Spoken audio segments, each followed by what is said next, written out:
اعوذ باللہ السمیع العلیم من الشیطان الرجیم بسم اللہ الرحمن الرحیم۔ ناظرین کرام السلام علیکم ورحمۃ اللہ وبرکاتہ۔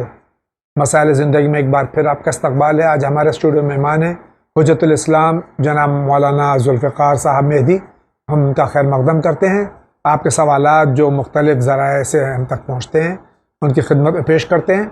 لیکن اس سے قبل کہ آج کا یہ ایپیسوڈ شروع ایک بار پھر میں آپ سب کی خدمت میں ایک بات عرض کر دوں کہ یہ پینڈیمک کا زمانہ ہے اور پوری دنیا میں خصوصاً ہمارے ملک میں کافی تیزی سے یہ پھیل چکا ہے اور سیکنڈ ویو بھی آنے کے امکانات ہیں۔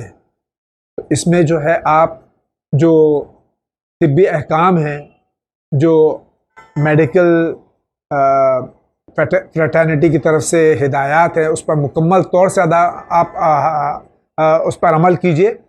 اور عنقریب 40 کا دن آنے والا ہے اور ہم ان ایام میں داخل ہو چکے ہیں۔ ہمارا دل بھی چاہتا ہے کہ ہم اسی طرح سے عزائے مولا کریں، لیکن چونکہ حالات ایسے نہیں ہیں تو ہم اپنے گھروں میں عزا خانے جو ہم نے سجا رکھے ہیں اس میں عزائے مولا کریں اور زیادہ سے زیادہ مجالس برپا کریں، ماتم کریں، گریہ وزاری کریں اور پیغام امام حسین علیہ الصلوۃ والسلام جو کہ پیغام انسانیت ہے دنیا بھر میں پہنچانے کی پوری کوشش کریں۔ آئیے اسی کے ساتھ آج کا یہ ایپیسوڈ شروع کرتے ہیں۔ السلام علیکم جامع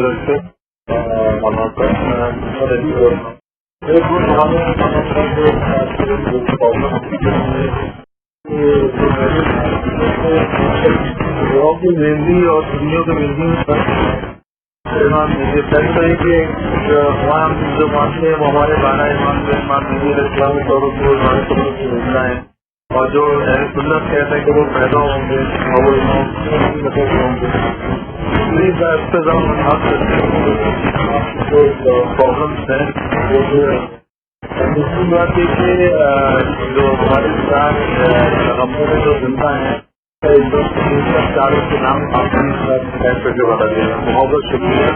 السلام علیکم کا ضرور۔ السلام علیکم ورحمۃ اللہ وبرکاتہ۔ اعوذ باللہ من الشیطان الرجیم، بسم اللہ الرحمن الرحیم۔ الحمدللہ الذی کفا وسلام علی عبادہ الذین اصطفی محمد وآلہ الطاہرین لا سیما الامام المبین بقیت اللہ فی الارضین الحجۃ الثانی عشر الامام المہدی المنتظر صلوات اللہ وسلام علیہ۔ وعلیکم السلام۔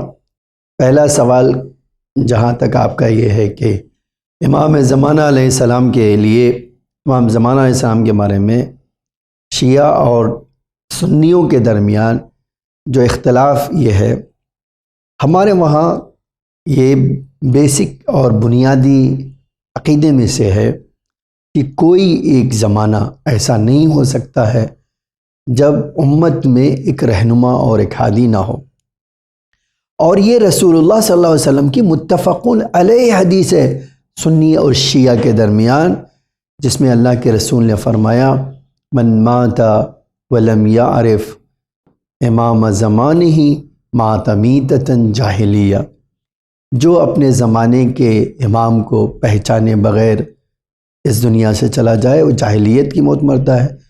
اس حدیث کی روشنی میں کوئی ایسا وقت نہیں ہونا چاہیے جب انسان ہو لیکن امام نہ ہو۔ اسی بنا پر اللہ کے رسول کے بعد شیعہ عقیدے کے مطابق اللہ کے رسول کا پہلا جانشین، پہلا خلیفہ ہم جو شیعہ مانتے ہیں علی علیہ السلام کی ذات بابرکت اور گرامی قدر کو مانتے ہیں۔ اس کے ان کے بعد امام حسن کو، ان کے بعد امام حسین کو، امام حسین کے 9ویں فرزند جو حضرت مہدی علیہ السلام ہیں، وہ ہم پیغمبر کی خود حدیث ہے کہ ہمارے حسین کا 9واں بیٹا مہدی ہوگا۔ تو اب سوال ہے جب 11 تک ہمارے لیے سلسلہ طے ہو گیا تو اب یہ نہیں ہو سکتا کہ 12ویں کا غیب ہو۔ اسی لیے ہم کہتے ہیں کہ 255 ہجری میں 15 شعبان کو امام زمانہ علیہ السلام کی ولادت ہوئی، اور ایسا بھی نہیں ہے کہ اس بات کو سنی مورخین نے نہیں نقل کیا ہے، سنی مورخین نے نقل کیا ہے۔ آج بہت ساری دلیلیں پائی جاتی ہے جس میں بتایا گیا ہے، ذکر ہوا ہے کہ مولا امام زمانہ علیہ السلام کی ولادت ہو چکی ہے، سنی حضرات چونکہ شروع سے ہی وہ رسول اللہ کے بعد فوراً جانشین علیہ السلام کو نہیں مانتے، اس لیے وہ کہہ رہے ہیں کہ ہاں امام زمانہ پیدا ہوں گے۔ یہ ہمارا اور ان کا ایک اختلاف ہے، اور ہمارے علماء نے مختلف کتابیں اس سلسلے میں لکھی ہیں، اور انہوں نے ثابت کیا ہے کہ امام زمانہ علیہ السلام پیدا ہو چکے، اور سنی علماء میں بھی بہت سارے لوگوں نے اعتراف کیا، اگرچہ بہت سارے لوگ کہتے ہیں آئندہ وہ پیدا ہوں۔ یہ ایک بات تھی۔ دوسرا سوال جو آپ کا تھا کہ 4 نبی کون سے زندہ ہیں، اگرچہ اس میں اختلاف ہے لیکن پھر بھی جناب الیاس اور ادریس، جناب الیاس، جناب ادریس، جناب خضر اور جناب عیسیٰ علیہ السلام ہیں، جو کہا جاتا ہے یہ 4 نبی ابھی بھی زندہ ہیں۔ ہم اگلا سوال لیتے ہیں۔ السلام علیکم حضرت، ہم کچھ وظیفہ بتا دیجئے کاروبار کے لیے، برکت کے لیے، آپ بھی چینل کے لیے میں بہت شکر گزارتا ہوں۔ آپ کے اہل بیت کے اوپر ہم بڑی بہت محبت رکھتے ہیں، آپ کے چینل کو شکرانہ ادا کرتا ہوں۔ بارہا ہم نے اور مختلف علماء نے اس کا حل جو ہے اسی چینل پر اسی پروگرام میں بتایا ہے، لیکن پھر بھی آپ نے کہا ہے تو سب سے زیادہ اثر روزی میں برکت اور اضافے کے لیے استغفار کرنا ہے۔ استغفروا ربکم استغفارا، ڈھیر سارا خدا سے بارگاہ میں، خدا کی بارگاہ میں استغفار کرو۔ اللہ کیا کرے گا؟ اللہ تمہیں بارش کے قطرے کی طرح روزی عطا کرے۔ تو ڈھیر سارے جو ہے استغفار کیجئے، اور صبح اور شام سورہ انا انزلنا اور سورہ واقعہ پڑھیے، اللہ آپ کی روزی میں اضافہ کرے گا۔ ہم دوسرا سوال لیتے ہیں۔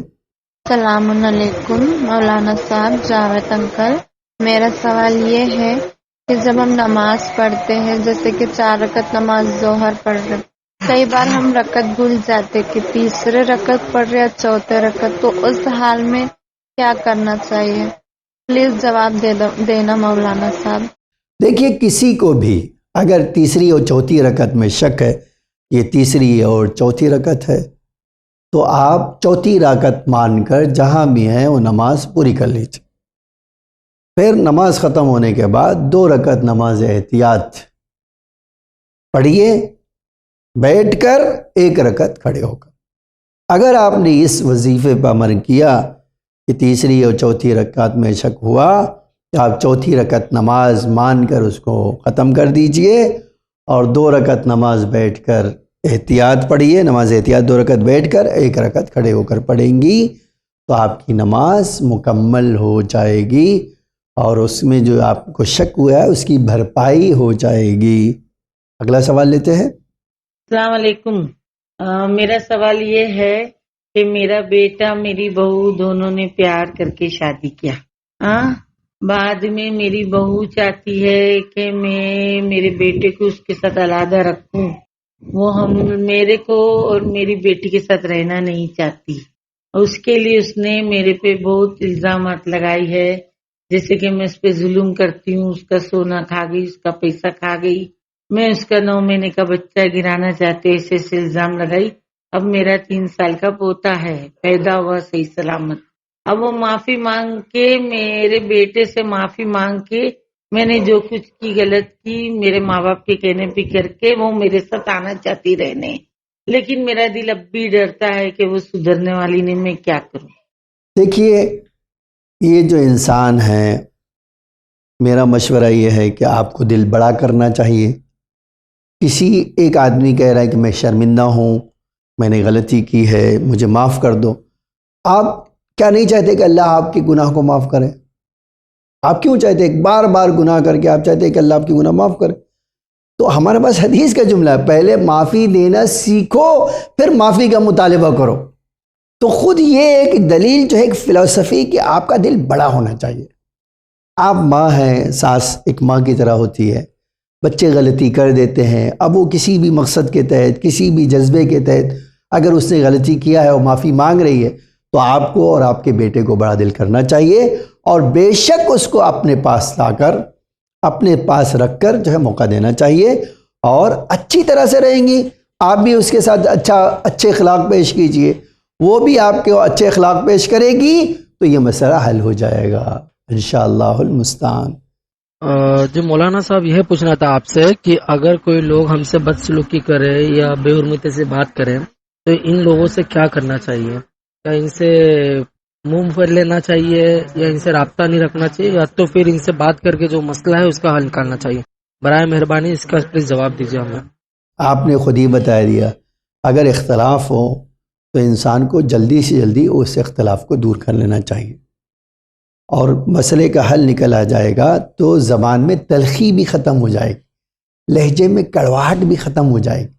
تو آپ کے لیے بہتر راستہ یہی ہے کہ اگر کسی نے آپ کے ساتھ ایسا کیا ہے اور کسی مسئلے میں کیا ہے تو مسئلہ جلدی سے جلدی نپٹا دی کیجئے۔ مومن کے درمیان دشمنی ہو، ایک دوسرے سے بات چیت نہ کریں، ایک دوسرے سے منہ پھیرے، یہ اللہ کو پسند نہیں ہے۔ تو آپ نے یہ صحیح سوچا ہے، آپ کا یہ فیصلہ بالکل صحیح ہے کہ ہمیں اختلاف دور کر کے لہجے کی کڑواہٹ، زبان کی کڑواہٹ، اہانت، بے عزتی، ان سب کو ختم کر دینا چاہیے۔ اگلا سوال لیتے۔ السلام علیکم، میرا نام پرواز حسین ہے، میں 11 سال کا ہوں۔ ہمارے ننا بیٹھ کے نماز پڑھتے ہیں، کیا ان کی نماز قبول ہوتی کیا؟ بیٹا یہ سوال جو ہے کہ آپ کی ننا نماز بیٹھ کے پڑھتی ہیں، اللہ تعالیٰ جو ہے، اللہ کی رحمت ہر چیز سے بڑی ہے۔ اب دوسری بات یہ ہے کہ بیٹا ہمارے وہاں شرعی قانون کے مطابق جیسی انسان کی طاقت ہوتی ہے اسی طرح اس کی ذمہ داری ہوتی ہے۔ اگر آپ کی ننا کو کھڑے ہونے کی طاقت نہیں ہے اور وہ بیٹھ کر نماز پڑھ سکتی ہیں تو ان کی ذمہ داری ہی ہے بیٹھ کے نماز پڑھیں، تو کھڑے ہو کر ان کو زحمت اٹھانے کی ضرورت نہیں ہے۔ اور اگر کھڑے ہو کر پڑھ سکتی ہو بیٹھ کے پڑھ رہی ہے تو غلط ہے، پھر نہیں پڑھائیں۔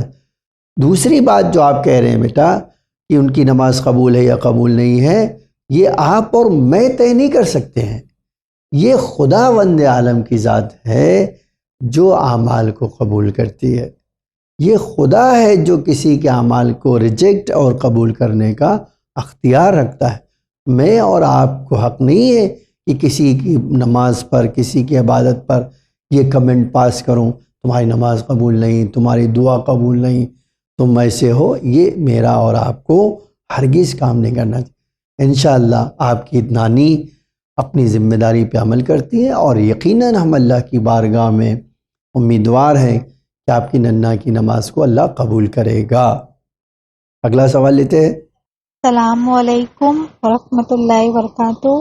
میرے ساتھی کو 3 سال ہو گئے، ابھی تک اولاد نہیں ہوئے، رکتا ہے بٹ بار بار نقصان ہو جاتا ہے، پتہ نہیں کیوں ایسا ہوتا ہے۔ اس کے لیے کوئی وظیفہ بتائیے نا پلیز۔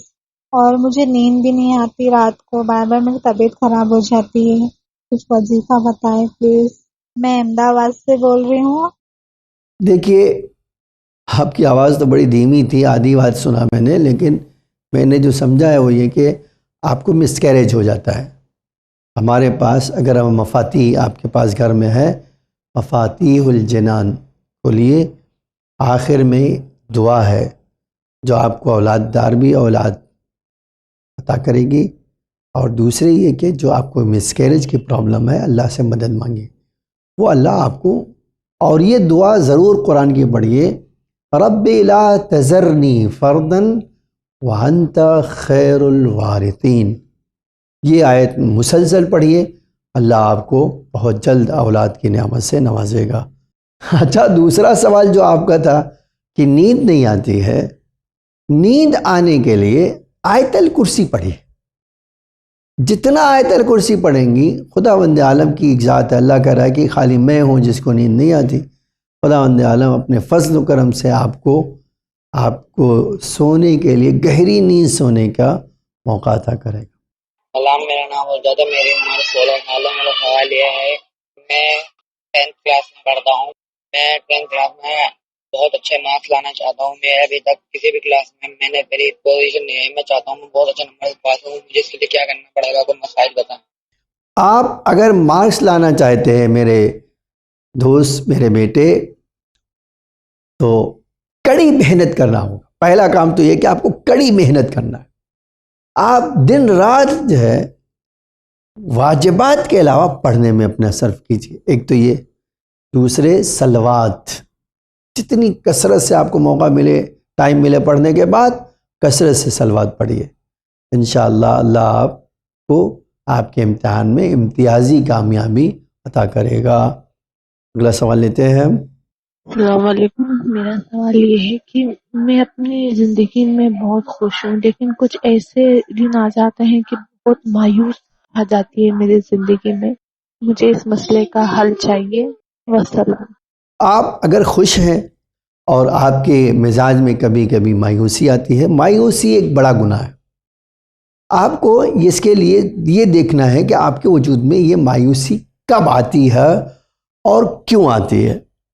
اگر کوئی سبب نہیں ہے، کوئی آپ کاز اور علت نہیں ڈھونڈ سکی، کوئی وجہ نہیں ڈھونڈ سکی، تو آپ مطلب کیا ہے؟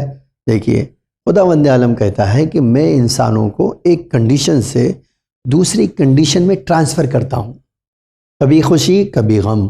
یہ انسان کی وجود کا حصہ ہے، اس میں گھبرانے کی ضرورت نہیں۔ کبھی آپ خوش رہنا چاہتے ہیں لیکن آپ خوش نہیں رہ سکتے، کبھی آپ مایوس رہنا چاہتے ہیں اس کے باوجود ہنس رہے ہیں۔ یہ خدا ہے، جانتی ہیں؟ یہ ہمارے پاس روایتوں میں ہے کہ خداوند عالم ایک انسان کو ایک اسٹیج سے دوسرے اسٹیج سے نکالتا ہے تاکہ انسان اللہ کی یاد میں رہے۔ اگر ایسی حالت آ رہی ہے آپ کے اندر تو دعائے کمیل اور نماز پڑھیے، آپ بہت جلد اس مصیبت سے، اس طرح کی پریشانی سے آزاد ہو جائیں گے۔ انشاءاللہ آپ کے وجود میں اس طرح کی چیز نہیں آئے گی۔ اگلا سوال لیتے ہیں۔ السلام علیکم، ہم کو یہ پوچھنا تھا جیسے ابھی ہم لوگ کو دور سے بلایا جا رہا ہے ممبرا میں، اور یہاں سے جانے کے حالات نہیں ہیں مجلس میں، تو وہ اس پہ گناہ میں شامل ہوں گے یا نہیں جائیں گے تو کوئی بات نہیں ہے؟ جیسے ہمارے گھر والے بلا رہے ہیں اور ہم لوگ یہاں سے نہیں جا پا رہے ہمارے ممبڑے میں، وہاں پہ ممبرا میں۔ اس پینڈمک زمانے میں جو کرونا کا زمانہ ہے، جو آپ کی حفاظت ڈیپینڈ کرتی ہے کہ آپ بہت زیادہ بلا وجہ گھر سے باہر نہ نکلیں۔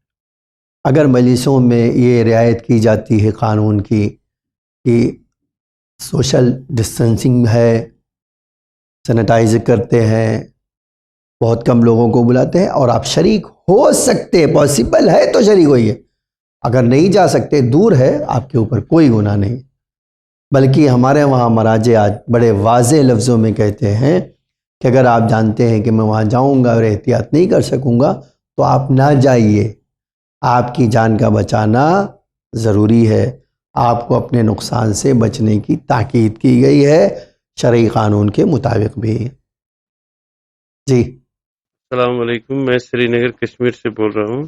اگر نماز قصر ہو تو وہاں نہیں پڑھی جا سکتی تو گھر میں پوری پڑھنی ہے کہ قصر پڑھنی ہے؟ السلام علیکم۔ دیکھیے، اگر آپ کی نماز سفر میں چھوٹی ہے تو قصر ہی پڑھنا پڑے گی، گھر میں پڑھیں یا کہیں بھی پڑھیں۔ اسی لیے ہمارے پاس روایت کا جملہ اقض ما فات کما فات، جیسی نماز چھوٹی ہے اسی طرح اس کی قصر بھی کرنا ہے۔ اگر گھر میں چھوٹی ہے تو پوری پڑھنا ہے، اگر سفر کے درمیان چھوٹی ہے تو قصر پڑھنا ہے۔ آغا، میرا نام موسیٰ علی ایرانی ہے، میں چھتیس گڑھ سے بول رہا ہوں، پنڈرا روڈ سے۔ میرا سوال یہ ہے کہ جناب بی بی سکینہ سلام اللہ علیہ اور جناب بی بی کبریٰ سلام اللہ علیہ، یہ دونوں ایک ہیں یا الگ الگ ہیں؟ کچھ روایتوں میں بتایا جاتا ہے کہ دونوں ایک ہیں۔ جی نہیں، دونوں جو ہے امام حسین کی بیٹیاں دونوں الگ الگ ہیں، ہرگز دونوں ایک نہیں ہیں، بلکہ امام حسین کی کئی بیٹیاں کربلا میں تھیں، جن میں ایک فاطمہ کبریٰ ہے اور ایک جناب سکینہ ہے، وہ دونوں الگ الگ ہیں۔ اگلے سوال لیتے ہیں۔ جاوید بھائی السلام علیکم، مولانا صاحب السلام علیکم، خداوند کریم ون چینل کو ترقی عنایت فرمائے۔ اور میں نے یہ سوال بھیجا تھا داگینے کے اوپر، تو میرا نام شاہد حیدر ہے اور میرا بھائی اس کا نام ہے مختار، اور میں نے جیسے کہ گواہ لوگ کو بھی سامنے رکھا پہ، جو گواہ لوگ ہے تو وہ یہ بولتا ہے میں نہیں دوں گا یہ چیز کو، ان سے جو ہوتا ہے وہ کرو۔ تو شرعی میرے کو ذرا مسئلہ اس کا ایک دم بتا دیجیے تاکہ میں اس کو سمجھاؤں، عمل کرے تو ٹھیک ہے، نہ عمل کرے تو پھر میں اس کو چھوڑ دوں گا۔ اچھا چلیے، اچھا، خدا۔ جواب یہ ہے آپ کے سوال کا کہ اگر وراثت ہے، وہ آپ کے پرکھوں کی، آپ کی دادی اور نانی کی جائیداد ہے، تو اولاد اس میں شریک ہوتے ہیں۔ آپ کا بھائی تنہا حقدار نہیں بنتا ہے، آپ بھی اس میں حقدار ہیں، خاص طور سے جب وہ وراثت کا قانون ہے۔ تو آپ بالکل اس داغینے میں حقدار ہیں۔ آپ اپنے بھائی کو جا کر سمجھائیے کہ ہماری والدہ یا ہماری نانی یا ہماری دادی کی یہ پراپرٹی ہے اور ہم دونوں اولاد ہیں تو ہمیں برابر کا حصہ ملنا چاہیے۔ یہ شرعی قانون ہے. اب وہاں کے حالات کیا ہیں یہ آپ جو ہمیں سوال کر رہے ہیں اس کا جواب ہے، اور اس سے پہلے جو آپ نے سوال کیا تھا اس کا جواب بھی اس کے پہلے ایپیسوڈ میں دیا گیا. یہ داغینے میں بھی آپ کا آپ کے بھائی کے ساتھ اگر وراثت میں ملی ہے یہ تو بالکل دونوں حقدار ہیں. اگلا سوال لیتے ہیں. السلام علیکم، میں کانپور سے بول رہی ہوں. میری بیٹی کی شادی کی تاریخ رکھنے آئے سب لوگ اور تاریخ رکھ کے چلے گئے اور سب مطلب طے ہو گیا ہمارے لڑکی کی شادی کا. اس کے بعد دوسرے دن جا کے کہنے لگی لڑکے کی ماں مطلب میری سمدن کہنے لگی کہ میں تاریخ جو ہوں رکھ دی ہے لیکن جو ہے میں استخارہ دیکھ کے میں آپ کو بتاؤں گی. اور استخارہ دیکھا تو انہوں نے منع آیا. بتائیے تاریخ رکھنے کے بعد کہیں استخارہ دیکھا جاتا ہے؟ بس میرا یہی سوال تھا. خدا حافظ. آپ کی بات اخلاقاً بالکل صحیح ہے کہ ان لوگوں کو یہ طریقہ نہیں اپنانا چاہیے تھا کہ آپ آ گئے لڑکی کو دیکھ لیا بات چیت طے کر لی تاریخ رکھ لی تو آپ اب کیا استخارہ. سوال یہ ہے کہ آپ کسی لڑکی کے بارے میں لڑکے کے بارے میں شادی کرنے جا رہے ہیں دیکھنے جا رہے ہیں پہلے استخارہ کر لیجیے. اب تاریخ رکھنے کے بعد استخارہ کرنا تو کسی کو ہرٹ کرنا ہے کسی کو تکلیف پہنچانا ہے اور شریعت کسی کو تکلیف دینے کو پسند نہیں کرتی ہے. جی اگلا سوال لیتے ہیں. السلام علیکم، میرا سوال یہ ہے کیا سکینہ نام جناب سکینہ کا نہیں تھا اور سکینہ نام کا مطلب کیا ہے؟ سکینہ یا سکینہ جو ہے سکینہ جب آپ کہیں گے تو سکینہ اور سکینہ میں تھوڑا معنی میں فرق ہے لیکن اصل معنی ایک ہی ہے کہ سکون دینے والا. سکینہ یعنی سکون دینے والا. یہ جو نام ہے سکینہ اسی سے آئے قرآن میں بھی آئے وانزل السکینہ ہم نے سکون نازل کیا کس کے اوپر مومنین کے اوپر یا رسول اللہ کے اوپر. تو یہ جو ہے نام یہی ہے اگرچہ پڑھنے میں الگ الگ عربی کو الگ طریقے سے پڑھا جا سکتا ہے اس میں کوئی شک نہیں ہے. سکینہ بھی پڑھا جا سکتا ہے سکینہ بھی پڑھا جا سکتا ہے. جناب میرا نام معیز رضا ہے، میں کوڈینار سے بول رہا ہوں. میرا کوشچن ہے کہ رات کو مجھے بہت ڈر لگتا ہے اور برابر نیند نہیں آتی ہے تو اس کا کچھ حل بتائے. خدا حافظ. ابھی میں نے کہا تھا نیند نہیں آتی تو آیت الکرسی پڑھیے اور اگر ڈر لگتا ہے تو چاروں قل پڑھیے. چاروں قل پڑھ کے آپ دم کر لیجئے اور نیند نہیں آتی تو آیت الکرسی پڑھیے. نیکسٹ سوال لیتے ہیں. السلام علیکم، میرا ایک سوال ہے قاضی ہے وہ سید میں آتے ہیں یا نون سادات میں آتے ہیں؟ قاضی ایک منصب کا نام ہے، قاضی ایک عہدے کا نام ہے. اس میں سید اور نان سید کا کچھ لینا دینا نہیں.